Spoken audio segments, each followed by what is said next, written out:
കഴിഞ്ഞ കുറേ ദിവസങ്ങളായി നമ്മൾ കേട്ടുവരുന്നത് ലഹരിയെക്കുറിച്ചുള്ള വാർത്തകളാണ്. നാട്ടിൽ പലയിടങ്ങളിലായി നാട്ടുകാരുടെ നേതൃത്വത്തിൽ പോലീസിനെ അറിയിച്ച് പോലീസ് വന്ന് അങ്ങനെയൊക്കെ ലഹരിയുടെ ഉറവിടങ്ങൾ കണ്ടെത്താനുള്ള ശ്രമങ്ങൾ തുടരുകയാണ്. നിരവധി യുവാക്കളെയാണ് ലഹരിക്ക് അടിമകളായവരെ പോലീസ് പിടിക്കുന്നത്. അങ്ങനെ വാർത്തകളൊക്കെ സമൂഹ മാധ്യമങ്ങളിൽ നിറയുന്നുണ്ട്. ഇവിടെ ലഹരിയുടെ നീരാളിപ്പിടുത്തത്തിൽ നിന്ന് കരകയറാതെ സംസ്ഥാനം. ലഹരി മോചന കേന്ദ്രങ്ങളിൽ ദിനം പ്രതി ചികിത്സ തേടിയെത്തുന്നത് നിരവധി പേരാണ്. 2 മാസത്തിനിടെ മാത്രം 11,174 പേർ ചികിത്സ തേടി. അതേസമയം സംസ്ഥാനത്ത് ഒന്നിലധികം തവണ ലഹരി കേസുകളിൽ പിടിയിലാകുന്നവരുടെ എണ്ണവും വർദ്ധിക്കുന്നു. വിവരങ്ങളുമായി ടിൻഡു ദാസ് ചേരുന്നു. ടിൻഡു, ഈ വാർത്തയിൽ ഏറ്റവും പ്രധാനപ്പെട്ട 2 പോയിന്റുകൾ: ഒന്ന്, ലഹരി മോചന കേന്ദ്രങ്ങളിൽ ദിനം പ്രതി ചികിത്സ തേടിയെത്തുന്നവരുടെ എണ്ണം വർദ്ധിക്കുന്നു. മറ്റൊന്ന്, ഒന്നിലധികം തവണ ലഹരി കേസുകളിൽ പിടിയിലാകുന്നവരുടെ എണ്ണം കൂടുന്നു. വിവരങ്ങൾ. തീർച്ചയായിട്ടും കൃഷ്ണരാജ്, സംസ്ഥാനം ഒരു ലഹരിയുടെ നീരാളിപ്പിടുത്തത്തിൽ കുടുങ്ങിക്കിടക്കുകയാണ്. കഴിഞ്ഞ ദിവസമാണ് സംസ്ഥാന മുഖ്യമന്ത്രി ലഹരിയുടെ വിപണനത്തിനും അതോടൊപ്പം തന്നെ ഉപയോഗത്തിനുമെതിരെയായിട്ടൊരു ഉന്നതതല യോഗം ചേർന്നത്. വകുപ്പ് തല യോഗം, അതായത് വകുപ്പ് മന്ത്രിമാരെയും കൂടാതെ തന്നെ എക്സൈസ് കമ്മീഷണർ, സംസ്ഥാന പോലീസ് മേധാവി, ചീഫ് സെക്രട്ടറി തുടങ്ങിയവരൊക്കെ ചേർത്തുകൊണ്ട് ഒരു യോഗം ചേരുകയും അത് ഏപ്രിൽ മാസത്തോടു കൂടി ഒരു സംസ്ഥാനതല വലിയ രീതിയിലൊരു ക്യാമ്പയിൻ നടത്താൻ തയ്യാറെടുക്കുകയും ചെയ്യുകയാണ്. ഒരു പക്ഷേ നമ്മൾ ഈ മാധ്യമങ്ങളുടെ ഇടപെടൽ, ഈ ലഹരിയുടെ വ്യാപനവും അതോടൊപ്പം തന്നെ വിപണനത്തിലും മാധ്യമങ്ങളുടെ ഇടപെടൽ വരുന്നതിന് ശേഷമാണ് സംസ്ഥാന സർക്കാർ ഈ ലഹരി മാഫിയയെ പിടിമുറുക്കുന്ന ലഹരി മാഫിയക്കെതിരെ സംസാരിക്കാനോ അല്ലെങ്കിൽ അതിനെതിരെ നടപടികൾ സ്വീകരിക്കാനോ ഒരുങ്ങുന്നത്. നേരത്തെ കൃഷ്ണരാജ് സൂചിപ്പിച്ച കണക്ക് കഴിഞ്ഞ 2 മാസത്തിനുള്ളിൽ ഏതായാലും 11,000 പേരാണ് ഈ ലഹരിയുടെ അടിമകളായിട്ട് ഒരുപക്ഷെ ലഹരിയുടെ പിടിമുറുക്കത്തിൽ നിന്ന് മാറാനായിട്ട് സ്വയമേ ചികിത്സ തേടിയെത്തിയത്. അതിനേക്കാളും ഞെട്ടിക്കുന്ന കണക്ക് എന്ന് പറയുമ്പോൾ ഇന്നലെ വരുന്ന കണക്കനുസരിച്ച് ഒരാഴ്ചയ്ക്കുള്ളിൽ സംസ്ഥാനത്തെ ഒരു ലഹരിക്ക് ഒരു ഡി അഡിക്ഷൻ സെൻറ്ററിൽ 22 കേസുകളാണ് ഇത്തരത്തിൽ ലഹരിയിൽ നിന്നും വിമുക്തി നേടാനായെത്തിയത്. ഏറ്റവും പ്രധാനപ്പെട്ട കാര്യം 2023 സംസ്ഥാന സർക്കാർ സ്കൂളുകളെയും അതോടൊപ്പം തന്നെ ക്യാമ്പസുകളെയും കേന്ദ്രീകരിച്ചുകൊണ്ട് വലിയ രീതിയിലുള്ള ക്യാമ്പയിൻ പദ്ധതികൾ തയ്യാറാക്കിയിരുന്നു. അതിൻ്റെ ഉദ്ഘാടനം നടക്കുന്നത് തിരുവനന്തപുരം പാളയം രക്തസാക്ഷി മണ്ഡപത്തിന് സമീപമാണ്. അന്ന് ഈ പുളിമൂട് ജംഗ്ഷൻ മുതൽ അതോടൊപ്പം തന്നെ വെള്ളയമ്പലം വരെയുള്ള റോഡ് അടച്ചുകൊണ്ട് വലിയ രീതിയിലുള്ള റോഡ് പന്തലൊക്കെ ഒരുക്കി വലിയ രീതിയിലായിട്ടാണ് ഈ പരിപാടി സംഘടിപ്പിച്ചത്. ആ പരിപാടി സംഘടിപ്പിച്ചതിന് ശേഷം സംസ്ഥാനത്ത് ഈ ലഹരി മാഫിയയെ തടയുന്നതിന് വേണ്ടിയിട്ടുള്ള ഇടപെടലുകൾ സംസ്ഥാന സർക്കാരിൻ്റെ ഭാഗത്തു നിന്നും സംസ്ഥാന എക്സൈസ് വകുപ്പിൻ്റെ ഭാഗത്തു നിന്നും ഉണ്ടായിട്ടുണ്ടോ എന്നതാണ് ഏറ്റവും പ്രധാനപ്പെട്ട കാര്യം. അതിനുശേഷം എക്സൈസിൽ മതിയായ ഉദ്യോഗസ്ഥരില്ല, എക്സൈസിന് മതിയായ വാഹനങ്ങളില്ല, മതിയായ സംവിധാനങ്ങളില്ല. പോലീസ് സേന എടുക്കുകയാണെങ്കിൽ അതോടൊപ്പം തന്നെ മതിയായ ഉദ്യോഗസ്ഥരോ മതിയായ വാഹനങ്ങളോ ഈ അന്വേഷണങ്ങൾക്ക് പോകാനുള്ള സംവിധാനങ്ങളോ ഒരുക്കുന്നില്ല.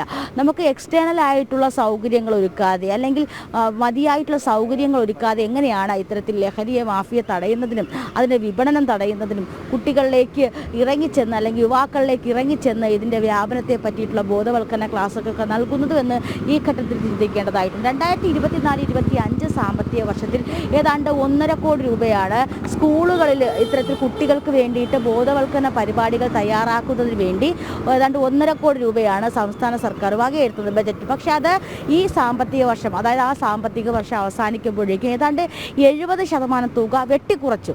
സംസ്ഥാന സർക്കാർ ഒരുപക്ഷെ ഉത്തരവാദിത്വത്തോടു കൂടി ചെയ്യേണ്ട കാര്യങ്ങളാണ്. അതിൽ നിന്ന് 70% തുക സർക്കാർ തന്നെ വെട്ടിക്കുറയ്ക്കുന്നു.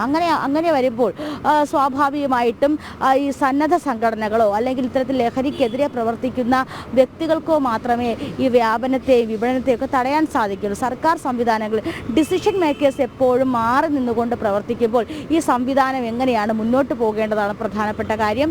മലയാളികൾ ഒരുപക്ഷെ ഒരുമിച്ച് നിൽക്കുകയാണെങ്കിൽ, നേരത്തെ കഴിഞ്ഞ ഒരാഴ്ചത്തെ കണക്കെടുക്കുകയാണെങ്കിൽ ഈ പോലീസ് സ്റ്റേഷനുകളിൽ അല്ലെങ്കിൽ ഇത്തരത്തിലെ വിമുക്തി പോലുള്ള കേന്ദ്രങ്ങളിൽ അല്ലെങ്കിൽ ഇത്തരത്തിൽ എക്സൈസ് സംവിധാനങ്ങളിലൊക്കെ വരുന്ന കോളുകളുടെ എണ്ണം കൂടുതലാണ്. അതിൽ മാധ്യമങ്ങളുടെ ഇടപെടൽ, അപ്പോൾ മാധ്യമങ്ങൾ ഇത്തരത്തിൽ ലഹരിക്കെതിരെ വലിയ രീതിയിലുള്ള ക്യാമ്പയിനുകളും ലഹരിക്കെതിരെയുള്ള വാർത്തകളും കൊടുക്കുമ്പോൾ അത് ജനങ്ങളിലേക്ക് എത്തുന്നുണ്ട്. അതാണ് ഒരുപക്ഷെ ഈ കഴിഞ്ഞ ഒരാഴ്ചയ്ക്കുള്ളിൽ ഇത്തരത്തിലുള്ള കേസുകൾ ഈ ആളുകൾ തന്നെ സ്വമേധയാ റിപ്പോർട്ട് ചെയ്യുകയും ഈ അറിയുന്ന കേസുകൾ പോലീസിനെയും എക്സൈസിനെയൊക്കെ അറിയിക്കുന്നത് കൂടുകയൊക്കെ ചെയ്യുന്നുണ്ട്. അപ്പോൾ ഒരുപക്ഷെ ഈ ഡിസിഷൻ മേക്കേഴ്സ് ആയിട്ടുള്ള സർക്കാർ സംവിധാനങ്ങൾ കുറച്ചുകൂടി ഊർജിതമായിട്ട് പ്രവർത്തിക്കുകയാണെങ്കിൽ 2023-22 ലഹരിക്കെതിരെ തുടങ്ങിയ ഇത്തരം ക്യാമ്പയിൻ പദ്ധതികളൊക്കെ നല്ല രീതിയിൽ മുന്നോട്ട് കൊണ്ടുപോകുന്നത് ഒരുപക്ഷെ ഒരു പരിധിവരെയെങ്കിലും ഈ ലഹരി കേസുകൾ ഇത്തരത്തിൽ ലഹരി ഉപയോഗവും അതോടൊപ്പം തന്നെ വിപണനവും ഈ കേസുകളൊക്കെ ഒഴിവാക്കാൻ സാധിക്കുമായിരുന്നു. നമ്മൾ ഏറ്റവും പ്രധാനപ്പെട്ട കാര്യം മലപ്പുറം ജില്ലയിലാണ് സമീപകാലത്ത് വന്നൊരു ഏറ്റവും വലിയൊരു കേസ് റിപ്പോർട്ട് ചെയ്തത്. 1 കിലോയോളം ഉള്ള MDMA പിടിച്ചെടുക്കുന്നു. അപ്പോൾ അത്തരത്തിൽ വലിയ എമൗണ്ട് ആയിട്ടുള്ള അല്ലെങ്കിൽ അത്തരത്തിൽ വലിയ ക്വാണ്ടിറ്റി ആയിട്ടുള്ള മയക്കുമരുന്നുകൾ സംസ്ഥാനത്തിൻ്റെ വിവിധ ഭാഗങ്ങളിൽ നിന്നും പിടിച്ചെടുക്കുന്നു.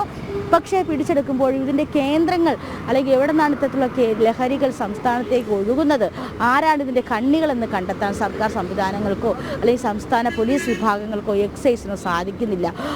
അത് അവരുടെ ഒരു വീഴ്ച തന്നെയാണ് ഈ ഘട്ടത്തിൽ പറയേണ്ടതായിട്ട് വരും. ഈ ഇത്തരത്തിൽ പല ഘട്ടങ്ങളിലും മാധ്യമങ്ങൾ ഇതിനെപ്പറ്റി സംസാരിക്കുമ്പോൾ മാത്രമാണ് സംസ്ഥാന സർക്കാരോ എക്സൈസോ ഒക്കെ അല്ലെങ്കിൽ പോലീസ് സംവിധാനങ്ങളൊക്കെ ഇടപെട്ട് പ്രവർത്തിക്കുന്നത്. ഇനി നമുക്കൊരു ഏപ്രിൽ മാസം വരെ ഇത്തരത്തിൽ വലിയ രീതിയിലുള്ള ക്യാമ്പയിനുകൾ സംഘടിപ്പിക്കാൻ സർക്കാർ തീരുമാനിച്ചിട്ടുണ്ട്. ഈ ക്യാമ്പയിനുകൾ സംഘടിപ്പിക്കുക എന്നല്ലാതെ അതിനപ്പുറത്തേക്ക് പ്രവർത്തിക്കാൻ സർക്കാരിന് കഴിയുന്നില്ല. യുവാക്കളിലായാലും കുട്ടികളിലായാലും അവരുടെ മാനസിക വികാസത്തെയും പറഞ്ഞു വരുന്നതിന് ചേർത്ത് വായിക്കാൻ പറ്റുന്ന ഒന്ന് ടിൻഡുവിൻ്റെ തന്നെ വാർത്തയിലുണ്ട്. അതാണ് ഒരുപക്ഷെ ഏറ്റവും ഞെട്ടിപ്പിക്കുന്നതും. സർക്കാർ സംവിധാനങ്ങളുടെ അപര്യാപ്തത അത് തെളിയിക്കുന്നതാണ്. 1-ലധികം തവണ ലഹരി കേസുകളിൽ പിടിയിലാകുന്നവരുടെ എണ്ണം വർദ്ധിക്കുന്നു. അതായത് നമ്മുടെ സംവിധാനത്തിലെ പഴുതുകൾ, പിഴവുകൾ, മുതലെടുക്കുന്നവരുടെ എണ്ണം ചൂണ്ടിക്കാട്ടുന്നതാണ് ആ വരി, അല്ലേ? തീർച്ചയായിട്ടും അത്തരത്തിലുള്ള കേസുകളുടെ എണ്ണവും അത് വളരെ കൂടുതലാണ്. കാരണം നമ്മൾ തന്നെ നിരവധി തവണ വാർത്ത കൊടുത്തിട്ടുള്ളതാണ്. യുവാവിനെ അല്ലെങ്കിൽ യുവതിയെ ഇത്തരത്തിൽ പിടികൂടുന്ന സമയത്ത് മുൻപേ ഇത്തരത്തിൽ അവരെ പിടികൂടിയിട്ടുള്ളവരാണ് ലഹരിയുമായിട്ട്. അപ്പോൾ ഇവരെ ഇത്തരത്തിൽ ലഹരി ഉൽപ്പന്നങ്ങളായിട്ടോ അല്ലെങ്കിൽ ഇത്തരത്തിൽ സിന്തറ്റിക് ഡ്രഗുകളായിട്ടോ ഒക്കെ പിടികൂടിയതിനു ശേഷം പോലീസ് കേസ് രജിസ്റ്റർ ചെയ്യുന്നു, അവർക്ക് ശിക്ഷ വിധിക്കുന്നു. അല്ലെങ്കിൽ ചിലപ്പോൾ 6 മാസമായിരിക്കും, ചിലപ്പോൾ 3 മാസമായിരിക്കും. ആ ശിക്ഷ കഴിഞ്ഞതിന് ശേഷം വീണ്ടും അവർ ഈ തൊഴിലിലേക്കാണ് പോകുന്നത്. നമുക്ക് ഇതൊരു വാർത്തയ്ക്കപ്പുറം ഒരു പക്ഷേ ഒരു ജനങ്ങളിലേക്ക് ഈ വിഷയം നമ്മൾ പറയുന്ന ഇപ്പോൾ ഞാനോ കൃഷ്ണരാജോ പറയുന്ന വിഷയങ്ങൾ ജനങ്ങളുടെ മനസ്സിൽ, യുവാക്കളുടെ മനസ്സിൽ ഒരു നിമിഷമെങ്കിലും തങ്ങി നിന്നുകൊണ്ട് അവർക്ക് ഈ ലഹരിയുടെ ഉപയോഗത്തിലേക്ക് പോകാതിരിക്കാൻ സാധിക്കുക. അതാണ് ഒരു പക്ഷേ ആരെ സംബന്ധിച്ചിടത്തോളം വിജയമെന്ന് പറയുന്നത്. സമീപകാലങ്ങളിലൊക്കെ സമൂഹ മാധ്യമങ്ങളിൽ പരന്നു നടന്നൊരു വീഡിയോ ആണ്. കൊച്ചിയിൽ ഒരു യുവാവിനെ ലഹരി കേസിൽ 4ാമത് തവണയും യുവാവിനെ ലഹരി കേസിൽ പോലീസ് പിടിക്കുന്നു. അതിനുശേഷം ഈ യുവാവിനെ റിമാൻഡ് ചെയ്ത് യുവാവ് ആ പോലീസ് സ്റ്റേഷന് പുറത്തേക്ക് ഇറങ്ങി വരുന്ന സമയത്ത് ഓൺലൈൻ മാധ്യമങ്ങളാണ് തോന്നുന്നു ചോദിക്കുന്നു, ഇനി എന്താണ് ഒരു പക്ഷേ ഇപ്പോൾ ഈ കേസിൽ നിന്നും രക്ഷപ്പെട്ടു, ഇനി എന്താണ് പരിപാടി, ഇനിയും ഇതൊക്കെ ചെയ്ത് തന്നെയാണ് ജീവിക്കുക എന്നാണ് ആ യുവാവ് ഞെട്ടിക്കുന്ന രീതിയിൽ മാധ്യമങ്ങളോട് പറയുന്നത്. അപ്പോൾ അവർ ഇതൊക്കെ തന്നെ പറയാം, അതായത് അവരുടെ ജീവിതത്തിൻ്റെ ഭാഗമായിട്ട് അല്ലെങ്കിൽ ഒരു പക്ഷേ ലഹരി കേസുകളിൽ പിടിപെട്ട് കഴിഞ്ഞാൽ ഇനിയും ഇതൊക്കെ ചെയ്ത് തന്നെ ജീവിക്കാം. അത് അങ്ങനത്തെ ഒരു തീരുമാനങ്ങളിലേക്ക് യുവാക്കൾ പോവുകയാണ്. അപ്പോൾ ഈ തീരുമാനങ്ങളിലേക്ക് പോകാതിരിക്കണമെങ്കിൽ ഒരു പക്ഷേ ഈ പോലീസ് സംവിധാനങ്ങളിലും എക്സൈസ് സംവിധാനങ്ങളിലും ഇത്തരത്തിൽ ലഹരിയൊക്കെ പിടിച്ചു കഴിയുന്ന സമയത്ത് അവരെ ഇനി അതിലേക്ക് പോകാതിരിക്കാനുള്ള ഒരു അവർക്ക് ബോധവൽക്കരണം നൽകുന്ന സംവിധാനങ്ങൾ ഈ പറയുന്ന ഈ പോലീസ് സ്റ്റേഷനുകളിലും അതോടൊപ്പം തന്നെ എക്സൈസ് സംവിധാനങ്ങളിലൊക്കെ വേണം. അവരെ ഈ കേസുകളിൽ പിടിച്ചതിന് ശേഷം ശിക്ഷ കഴിഞ്ഞ് വരുമ്പോൾ അവർക്ക് ഇനി ഇത്തരത്തിലുള്ള പ്രവർത്തനങ്ങളിലേക്ക് പോകാതിരിക്കാനുള്ള ബോധവൽക്കരണം നൽകാനുള്ള സംവിധാനങ്ങൾ, ബദൽ സംവിധാനങ്ങൾ, അത് ജയിലിൽ കഴിഞ്ഞിട്ടായാലും ഒരുപക്ഷെ ഈ പോലീസ് സ്റ്റേഷൻ കഴിഞ്ഞിട്ടായാലും ഉള്ള അവർക്ക് ഇത്തരത്തിലുള്ള തീരുമാനങ്ങൾക്കാണ് ബദൽ സംവിധാനങ്ങൾ ഒരുക്കുക എന്നാണ് സർക്കാർ ചെയ്യേണ്ടത്. സർക്കാർ അവിടെയാണ് പരാജയപ്പെട്ടിട്ടുള്ളത്. അവർ ഇനി എന്താണ് ചെയ്യേണ്ടത് എന്നുള്ള ഘട്ടങ്ങളിലേക്ക് പോകാതെ തടയുന്നതിന് വേണ്ടിയിട്ടുള്ള ബോധവൽക്കരണ പരിപാടികൾ, പക്ഷേ അതിലേക്ക് അകപ്പെട്ടു പോയ ആളുകളെ തിരിച്ചു കൊണ്ടുവരാനായിട്ട് എന്ത് സർക്കാർ ഈ കഴിഞ്ഞ കാലങ്ങളായിട്ട് ഈ 2 തവണയായിട്ട് സർക്കാർ മാറി വന്നിട്ടുണ്ട്, എന്ത് പ്രവർത്തനങ്ങൾ ചെയ്തിട്ടുണ്ട് എന്ന് ഈ ഘട്ടത്തിൽ ചോദ്യം ചെയ്യപ്പെടേണ്ടതാണ്. അതുകൊണ്ട് തന്നെയാണ് ഇത്തരത്തിൽ വീണ്ടും ലഹരി കേസുകളിൽ പിടിക്കപ്പെടുന്നവർ വീണ്ടും ആ കേസുകൾ തന്നെ ആവർത്തിക്കപ്പെടുകയും അവർ വീണ്ടും തെറ്റിലേക്ക് തന്നെ പോവുകയും ചെയ്തപ്പോൾ ഈ സർക്കാർ സംവിധാനങ്ങൾക്ക് ഒരു ചിട്ടയോടുകൂടി ക്രമമായ രീതിയിൽ ചിട്ടാ സംവിധാനങ്ങളോടുകൂടി പ്രവർത്തിക്കാൻ കഴിയുന്നില്ല. മാധ്യമ വാർത്തകൾ മാത്രം വരുമ്പോഴുള്ള ഇടപെടലുകൾ മാത്രമാണ് ഒരുപക്ഷെ ഈ ലഹരി കേസുകളെ സംബന്ധിച്ചിടത്തോളം നമുക്ക് പങ്കുവയ്ക്കാനുള്ളത്. പക്ഷേ അങ്ങനെയുള്ള സംവിധാനങ്ങളാണ് വരേണ്ടത്. പിടുത്തത്തിലാണ് കേരളം. ഈ ലഹരി മോചന കേന്ദ്രങ്ങളിൽ എത്തുന്നവരുടെ എണ്ണം കൂടുന്നു, ഒപ്പം 1-ലധികം തവണ ലഹരി കേസുകളിൽ പിടിയിലാകുന്നവരുടെ എണ്ണവും കൂടുന്നു. ആശങ്കപ്പെടുത്തുന്ന വാർത്ത. വിവരങ്ങൾ നൽകുകയായിരുന്നു ടിൻഡു ദാസ്.